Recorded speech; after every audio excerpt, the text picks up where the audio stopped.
আমরা সিদ্ধান্ত গ্রহণ করেছি যে ইনশাআল্লাহ খালেদা জিয়া ইন্টারমিডিয়েট পর্যন্ত করে দিয়ে গেছেন। আমরা মেয়েদের শিক্ষা ব্যবস্থা ইনশাআল্লাহ ডিগ্রি পর্যন্ত অর্থাৎ উচ্চতর পর্যন্ত ইনশাআল্লাহ বিনামূল্যে ব্যবস্থা করব। গণভোটের রায় এবং জুলাই সনদকে ভিন্ন খাতে নেয়ার চেষ্টা করছে একটি দল। বিশৃঙ্খলা তৈরি করে তারা সরকারের উন্নয়নকে বাধাগ্রস্ত করতে চায় বলে অভিযোগ করেছেন প্রধানমন্ত্রী তারেক রহমান। দুপুরে যশোরের শার্শার উলাশী খাল পুনর্খনন কর্মসূচির উদ্বোধন শেষে সুধী সমাবেশে একথা বলেন তিনি।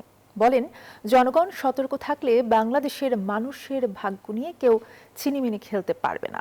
প্রধানমন্ত্রী আরও বলেন, ২০ কোটি মানুষের ৪০ কোটি হাত দেশ গড়তে কাজে লাগালে দেশের পরিবর্তন অবশ্যই হবে। সাইফুল ইসলামের প্রতিবেদন। প্রধানমন্ত্রী হিসেবে প্রথমবার যশোর সফরে বিএনপি চেয়ারম্যান তারেক রহমান সোমবার সকাল 10:15টায় যশোর বিমানবন্দরে নামেন তিনি। বিপুল সংখ্যক নেতাকর্মীর শুভেচ্ছায় সিক্ত হন প্রধানমন্ত্রী। ক্রাঞ্চি রোলের ভিতর চকলেট ক্রিমের filling, all time cream roll, মুখে দিতেই স্পেশাল ইনসাইড। যশোর বিমানবন্দর থেকে সরাসরি শার্শা উপজেলার উলাশী খালে যান তারেক রহমান। দুপুর 12:15টায় শহীদ রাষ্ট্রপতি জিয়াউর রহমানের স্মৃতি বিজড়িত উলাশী খাল পুনঃখনন কাজের উদ্বোধন করেন তিনি। তার সঙ্গে যুক্ত হন শত শত শ্রমিক।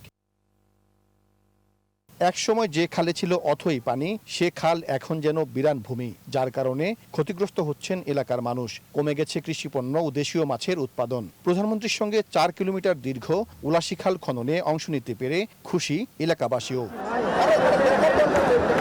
খাল খনন উদ্বোধন শেষে খালের পাড়ে গাছের চারা রোপণ করেন প্রধানমন্ত্রী। পরে সুধী সমাবেশে বক্তব্য রাখেন তিনি। বলেন, 5 বছরে 20,000 কিলোমিটার খাল খনন করবে সরকার। জানান, ডিগ্রি পর্যন্ত নারীদের শিক্ষা ব্যবস্থা ফ্রি করার পাশাপাশি উপবৃত্তির ব্যবস্থা করার পরিকল্পনার কথা। আমরা সিদ্ধান্ত গ্রহণ করেছি যে ইনশাআল্লাহ খালেদা জিয়া ইন্টারমিডিয়েট পর্যন্ত করে দিয়ে গেছেন। আমরা মেয়েদের শিক্ষা ব্যবস্থা ইনশাআল্লাহ ডিগ্রি পর্যন্ত অর্থাৎ উচ্চতর পর্যন্ত ইনশাআল্লাহ বিনামূল্যে ব্যবস্থা করব। জাতীয় সংসদের দক্ষিণ প্লাজায় যে জুলাই সনদে বিএনপি স্বাক্ষর করেছে তার প্রতিটি লাইন বাস্তবায়ন হবে বলে আবারও স্পষ্ট ঘোষণা দেন প্রধানমন্ত্রী তারেক রহমান। বলেন, এরপরও কিছু রাজনৈতিক দল গণভোট ও জুলাই সনদকে ইস্যু করে বিশৃঙ্খলা তৈরি করতে চায়।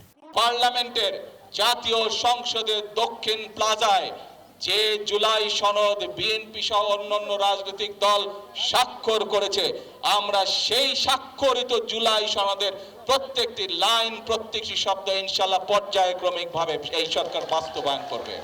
বিগত 17 বছর স্বৈরাচারী সরকার দেশকে ধ্বংস করেছে মন্তব্য করে তারেক রহমান দেশ গঠনে সবাইকে এগিয়ে আসার আহ্বান জানান।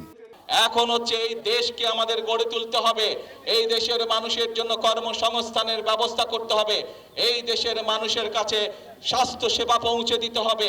এই দেশের গ্রামে গঞ্জলে বাস করা মানুষের কাছে ওষুধপত্র, ডাক্তারের সেবা পৌঁছে দিতে হবে। প্রধানমন্ত্রী বলেন, বিএনপির দেয়া প্রতিটি নির্বাচনী প্রতিশ্রুতি 5 বছরে পর্যায়ক্রমে বাস্তবায়ন করবে সরকার। 5 বছরে সব গ্রামে সব নারীর কাছে পৌঁছে দেয়া হবে ফ্যামিলি কার্ড বলেও জানান তারেক রহমান। 1976 সালের 1 নভেম্বর এই উলাশী খালটি নিজ হাতে খনন কাজ শুরু করেছিলেন শহীদ রাষ্ট্রপতি জিয়াউর রহমান, যার ফলে এই এলাকার কৃষিতে আসে বৈপ্লবিক পরিবর্তন। প্রায় 50 বছর পর এই খালটি আবারও পুনরায় খনন কাজ শুরু করলেন শহীদ জিয়ার সন্তান প্রধানমন্ত্রী তারেক রহমান। এলাকাবাসী বলছেন, এই খাল সংস্কারের মাধ্যমে উপকৃত হবে কৃষক, উৎপাদন হবে দ্বিগুণ। সাইফুল ইসলাম, নিউজ 24, শার্শা, যশোর।